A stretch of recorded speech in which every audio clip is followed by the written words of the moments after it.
Have you ever noticed someone who seems distant suddenly showing signs of care, subtle gestures that feel almost accidental yet unmistakably real? That is the paradox of those who avoid intimacy. They push away, yet when faced with the fear of losing you, every hidden corner of their heart stirs, revealing truths they usually guard fiercely. The silent pullback of an avoidant is one of the most confusing dynamics to witness, because on the surface it appears as though they are moving further away, while beneath the surface there is an undeniable gravity drawing them back toward you. Avoidants, by nature, protect themselves from intimacy through distance. They rely on silence, withdrawal, or distraction as a way to shield their fragile core from the potential wound of rejection or engulfment.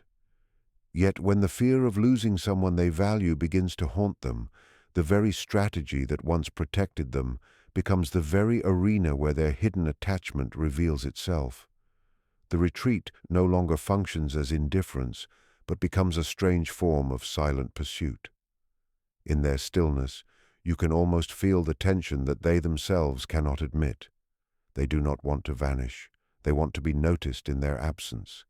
What begins to emerge is a paradox, for they will not chase in the obvious way that a secure or anxious partner might.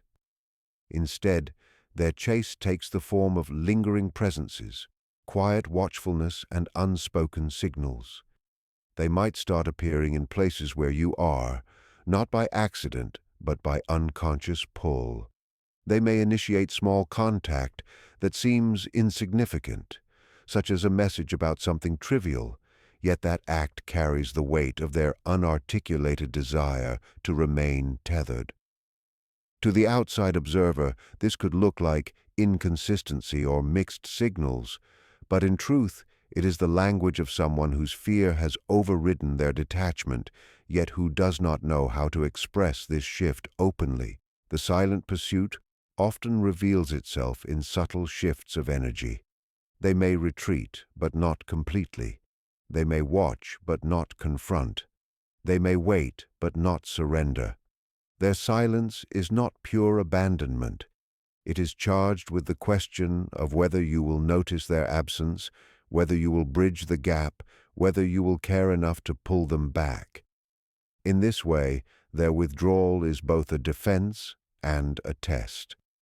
The very act of distance becomes an unconscious plea for reassurance, as if saying without words, "Will you still be there if I disappear? Will my absence create in you the same fear that I feel inside?" This is where the contradiction of the avoidant psyche becomes most visible. They long for closeness, yet they fear it.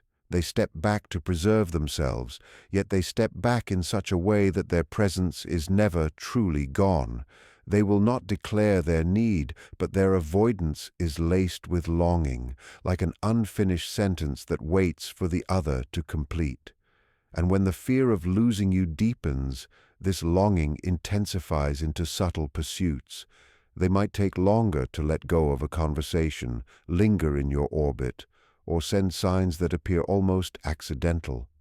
It is as if their soul moves toward you while their defenses pull them back, creating a dance of nearness in absence, a paradoxical way of saying, "I am afraid of losing you, so I will keep leaving traces that you might follow." Avoidants build their entire relational world upon the architecture of control, not because they do not care, but because caring too deeply terrifies them. They regulate their emotions with strict discipline, keep conversations safely on the surface, and present themselves as composed and unaffected. Beneath that facade, however, lives a fragile core that dreads exposure, and it is this hidden part of them that begins to reveal itself when the fear of losing someone they value takes hold. What was once rigid self-containment begins to loosen, and small cracks appear in the armor they wear so tightly. These cracks do not appear in dramatic displays of emotion, but in fleeting, unguarded moments that slip out before they can catch themselves.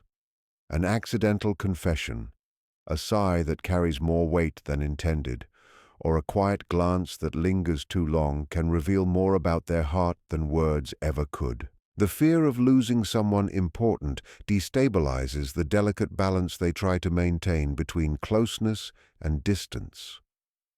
Suddenly, the control they relied upon to protect themselves falters, and they are caught between two opposing forces: the instinct to withdraw and the urgent desire not to let you slip away. This tension forces moments of vulnerability to the surface, and while these may be brief and inconsistent, they are deeply significant. A normally reserved avoidant might admit uncertainty, might share a memory tied to their own pain, or might reveal a hope for the future that they rarely discuss. These glimpses are never calculated. They emerge because the inner pressure of possible loss makes hiding impossible, even for a personality so skilled at concealment. Vulnerability for an avoidant is not a comfortable gift.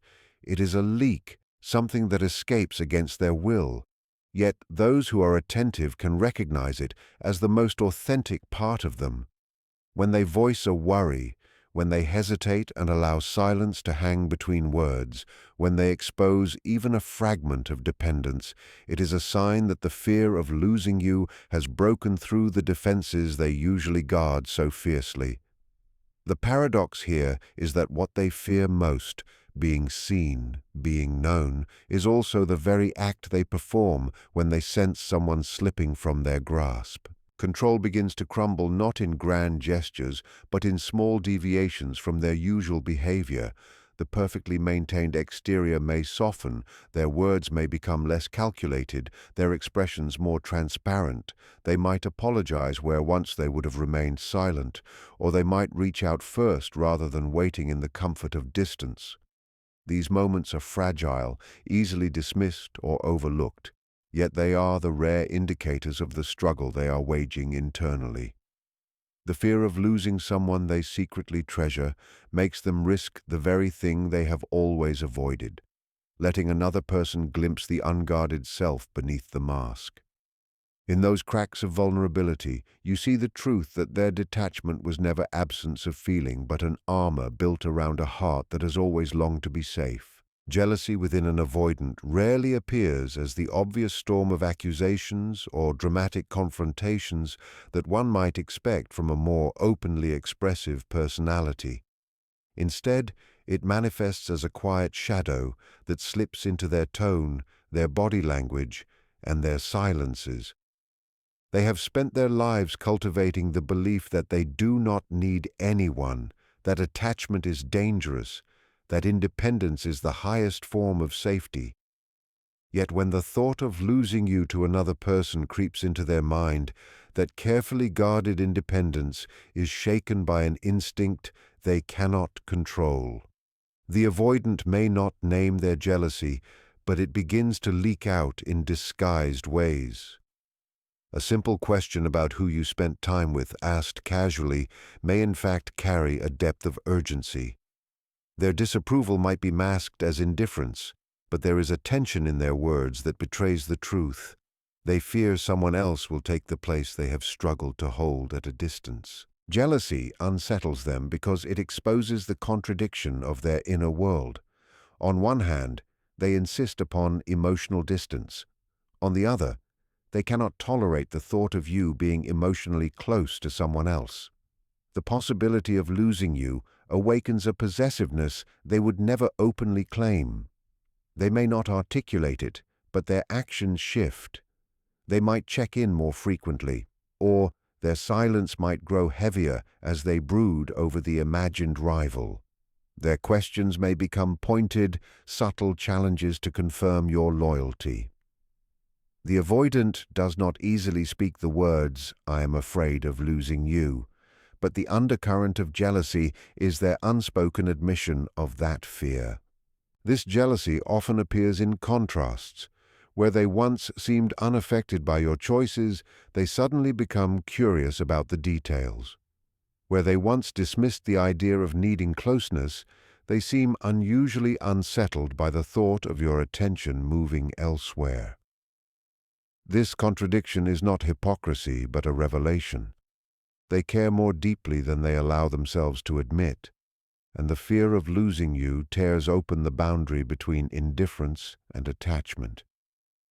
Even if they try to maintain their usual facade, the slight hesitation in their voice or the sudden defensiveness in their questions gives them away. What is most telling is that their jealousy rarely seeks to control you directly. Instead, it reflects the silent war within them. They do not know how to reconcile their longing with their fear, so jealousy emerges as a compromise, a way of showing care without declaring it, a way of holding on to you without openly asking you to stay. Their guarded nature prevents them from declaring their insecurity outright, but their shadowed reactions reveal it nonetheless. In these moments, their detachment is pierced, and the avoidant who claims not to need anyone reveals through jealousy that they do not want to lose the bond they have, even if they cannot yet embrace it fully. Avoidants thrive on structure, on predictable rhythms that protect them from the chaos of emotional unpredictability. They construct lives where routine serves as both shield and anchor, giving them a sense of mastery over their inner world. Relationships, however, often threaten this stability because intimacy introduces variables they cannot fully control. When the fear of losing someone begins to stir within them, the careful patterns they once relied upon start to break down, and this disruption becomes one of the clearest signs that something within them has shifted. Suddenly, the avoidant who once adhered rigidly to schedules and habits may begin to deviate from them in ways that seem small but carry profound meaning. They might reach out unexpectedly at odd hours, linger in your company longer than their usual comfort allows, or show up in places they previously avoided. What looks like inconsistency is in fact their unconscious attempt to preserve connection against the very fear that unravels them. This disruption is not a conscious decision, but an involuntary ripple in their ordered existence. The thought of losing someone they care for destabilizes the mechanisms of distance they rely upon. They may find themselves checking their phone more often than usual, waiting for your response with an anxiousness they would never admit. They might sacrifice their alone time, breaking the very rules they hold sacred, just to maintain proximity. For a person who prides themselves on control, these small deviations reveal the weight of their inner conflict. The fear of abandonment has grown stronger than their attachment to routine, and that inversion of priorities exposes the depth of their emotional investment. You might notice them engaging in behaviors that contradict their normal detachment. Where they once avoided initiating plans, they may suddenly suggest meeting up. Where they once maintained strict boundaries around personal time, they may willingly allow you to cross them. These shifts are rarely dramatic or continuous. They flicker in and out, revealing the instability they are wrestling with. The avoidance life, once a fortress of order, becomes quietly disorganized under the pressure of fear, as if the unconscious mind is steering them toward you even while their conscious defenses resist. The disruption can also manifest emotionally. Their responses may become less measured, their words less carefully chosen. They might grow restless, irritable, or unusually sensitive, all symptoms of a system thrown off balance by fear. They are not accustomed to such loss of control, and it unsettles them, making them act in ways that contradict the composed persona they try to maintain. This is not weakness, but revelation. It shows that the potential loss of you is powerful enough to disturb the structures they built to keep themselves safe. In the breaking of their routine, in the unexpected calls, in the lingering presence that defies their own rules, the avoidant shows that the thought of losing you has disrupted the foundation of their carefully managed world. Their fear makes them bend patterns they once thought unbreakable, exposing through their inconsistency the depth of what they cannot bear to lose. An avoidant often hides their curiosity behind indifference, carefully disguising the fact that they long to know more than they are willing to ask. Their survival strategy in relationships is to maintain emotional distance, to appear untethered and self-sufficient, yet when the fear of losing someone takes root, this mask begins to slip. Suddenly, a subtle but persistent curiosity emerges, cloaked beneath casual questions and understated remarks. They may ask about your plans, your schedule, or who you spent time with, pretending as if it is idle conversation. Yet beneath that surface, each inquiry carries an unspoken urgency. Are you slipping away from me? The questions rarely come directly. They are wrapped in neutrality, as though the answer does not matter, but the way their eyes linger or the pauses between their words betray a deeper concern. This curiosity unsettles them because it contradicts the identity they have carefully built. They have convinced themselves that they do not need to know, that your choices are independent of them, that they remain untouched by the unpredictability of closeness. But when they sense the possibility of losing you, the wall of detachment cracks, and they find themselves drawn into the very engagement they usually avoid. Their questions begin to expand in subtle ways, about your friends, about your future goals, about how you feel when you are not with them. These are not simply questions for information. They are questions born out of a hidden desperation to measure their place in your life. What makes this shift striking is the way it disguises itself. They rarely frame their curiosity as longing. Instead, it takes on the form of casual concern or practical interest, as if they are simply making conversation. Yet there is a difference in tone, a hesitance in how they ask, as if they are unsure whether they have the right to know. Their guarded nature prevents them from openly admitting, "I am afraid you may leave me." So they weave that fear into inquiries that seem almost trivial. But if you listen closely, the disguise falls away, and what remains is their unspoken need for reassurance. This curiosity is also selective. They will not ask everything, but the questions they do ask reveal where their fear lies. They might wonder about new people entering your life, or about your future plans that do not involve them. They might appear restless when you are vague about your commitments, their silence heavy with unexpressed worry. It is not the details themselves they are after, but the assurance that they are not already being replaced in your heart. Their curiosity becomes a mirror of their insecurity, showing how deeply they are affected by the thought of loss. The avoidant's anxious curiosity is one of the rare instances when their guarded self betrays the truth of their attachment. Though disguised, it is an unmistakable sign that their defenses are weakening under the weight of fear. The questions may be small, but they echo loudly with the truth they cannot voice. They care, they notice, and they are afraid of what it would mean if you were no longer theirs to hold in the shadows of their silence. When avoidants sense the possibility of losing someone they care about, they begin to offer what they usually withhold, a gesture both surprising and revealing. Throughout most of their relationships, they maintain a careful balance between presence and absence, selectively choosing when and how to engage. Their independence is a shield, their detachment a defense, and their affection, though genuine, is often rationed to protect themselves from perceived vulnerability. Yet fear has a way of breaking even the strongest defenses, and the mere thought of losing you to distance or disconnection prompts a remarkable shift.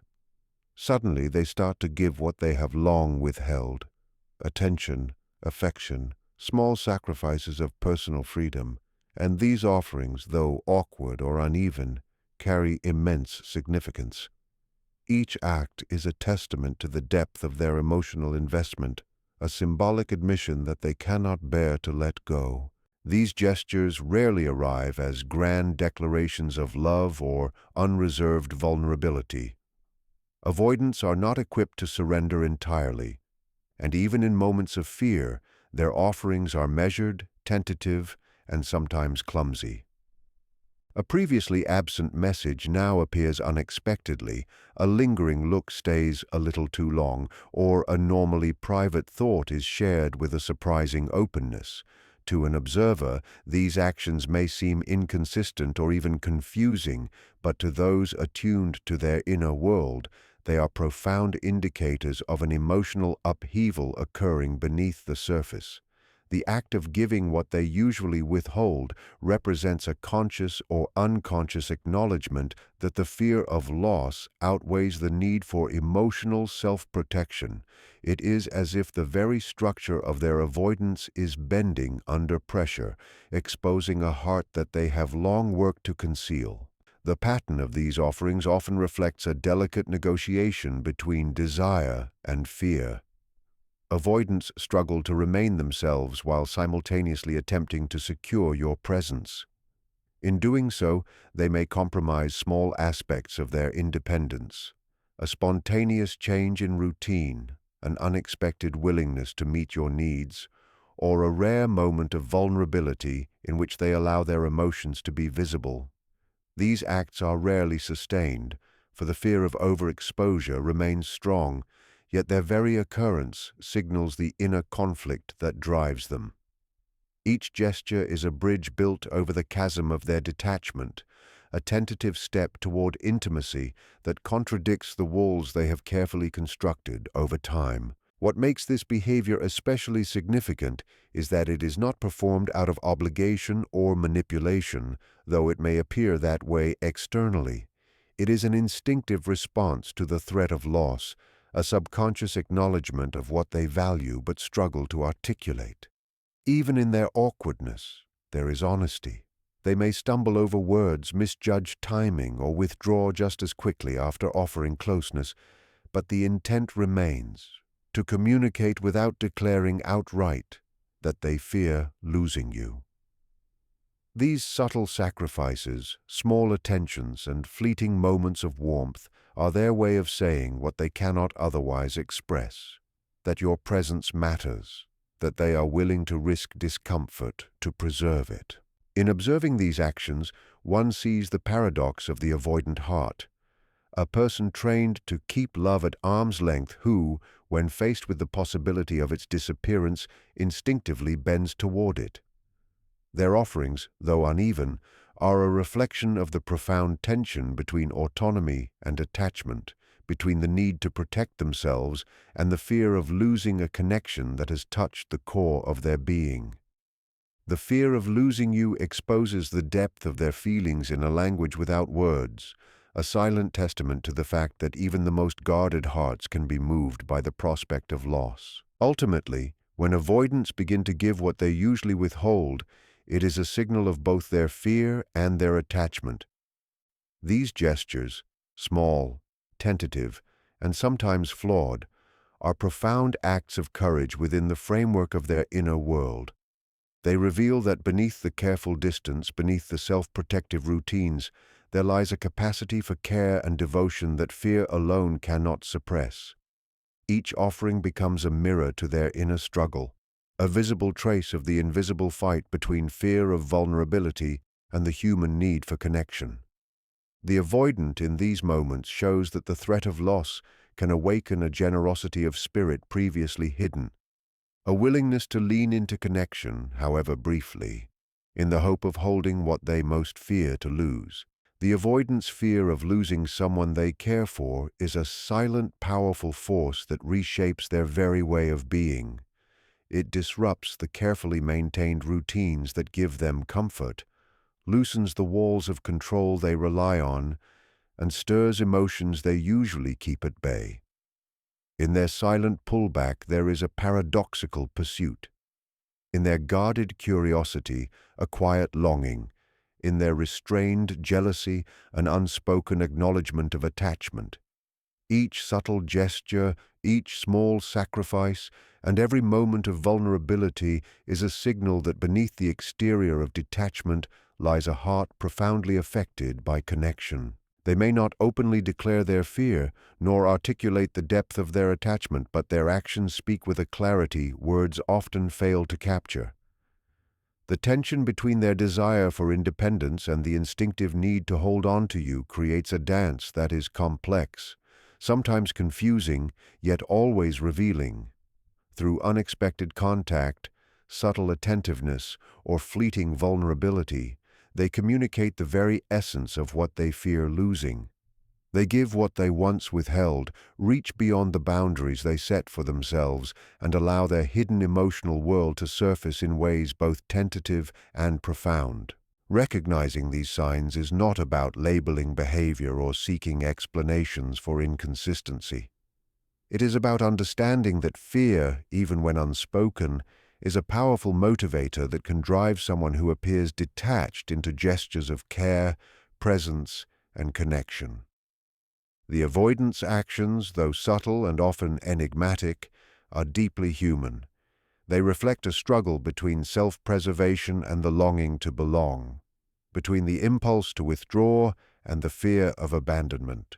What emerges is a truth that is both poignant and illuminating. Those who seem the most distant are often the ones whose fear of loss is most intense, whose attachment runs deeper than they allow themselves to admit.